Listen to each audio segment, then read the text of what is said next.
Hello everybody, and today I'm here to give you a tutorial about how to use variables and build items on Roblox. So basically, I have this set up here to show you all how it works. We will just skip this for now. So first of all, you have the numeric variable. This is just a variable which you use for numbers in particular. And if you use this variable, you will not be able to use my characters. If I try to put the value in TFA or something, it won't save, but if I put it on 2, it will save, as you can see. So that's the numeric variable. Then you have the string variable. The string variable is for anything. You can say it 1, you can say anything, you can say any character, I do not think it will get tagged. It will probably get tagged if it's bad, but that's just the string variable. And then we have the player variable, which is pretty important for a lot of games. Which you can do with that is pretty much like choose to show it or not. And it's pretty much a variable that a player has separately. With the numeric variable, you cannot. This is a global variable, so it will not be able to be changed on a specific player. Now, what we have the variable editor. Don't look at the other values, just focus on the value of this value. So this value is pretty much the value that we are going to use. We have a few options here, like stack, increasement, multiply, divide, toggle. It doesn't matter. But one of the important things that you should know is that if you want to do, do 1 minus 1, which is 0, you do increasement and then input a negative variable, which yes, you can indeed do that, which I really took a long time to figure out as well. But that's that, which you can change the variable with. Then you have the configuration of, was it? The variable condition gate. Basically, this just checks if the variable is matching,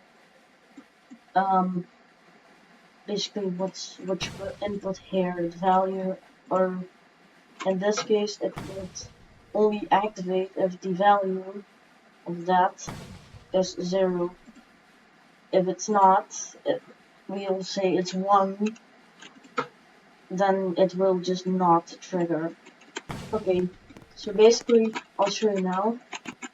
You have to input this, which you can also see here. That's what I'm going to show you. So basically, with this gate, you can change it to 1, or that. You cannot change it to characters. So here we have the string gate. You don't really have a string condition gate, but a string you can just input. It's mostly for changing signs, at least I do that. The string variable is very useful because it can just do a lot of things that other variables cannot. Basically, you have hello here, and now I can input bye because I have that on this side. Now you have the player variable.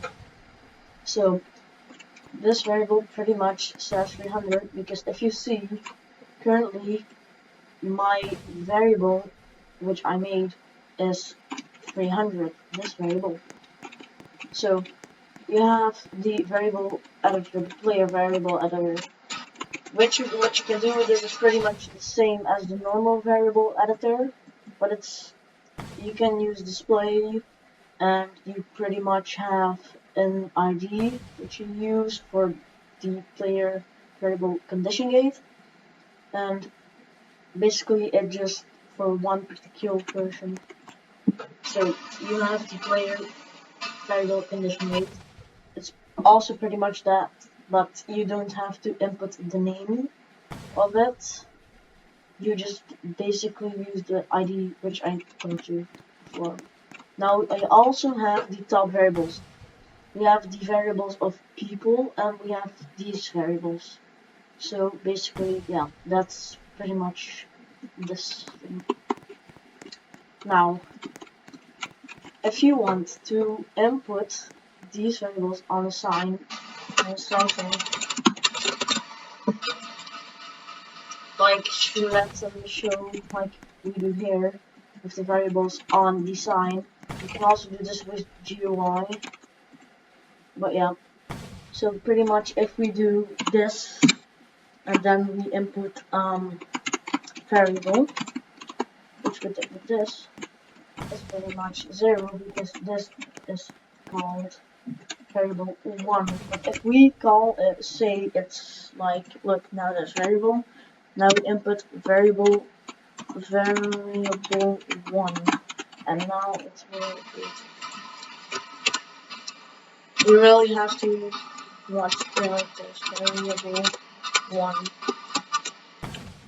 The big letters and stuff count, so it's not working, it's probably that. And then you also have the string variable, and that's basically the same, but it's with this, so it's just string, and then we see that, and now it's just the same as that. Now the player variable thing, not a lot of people know because I really discovered it by seeing this. It's like the best buffer you can use. So you basically do this. You cannot do anyone like this. You really have to do a specific person. So let's say my username and that dot 10 because that's the ID of the like the ID of the variable that we made. And so that will also be, wait, what did I do? So everybody makes mistakes. What I did here is put a hat letter in my name. Well, it isn't. You really have to be very specific because if I input it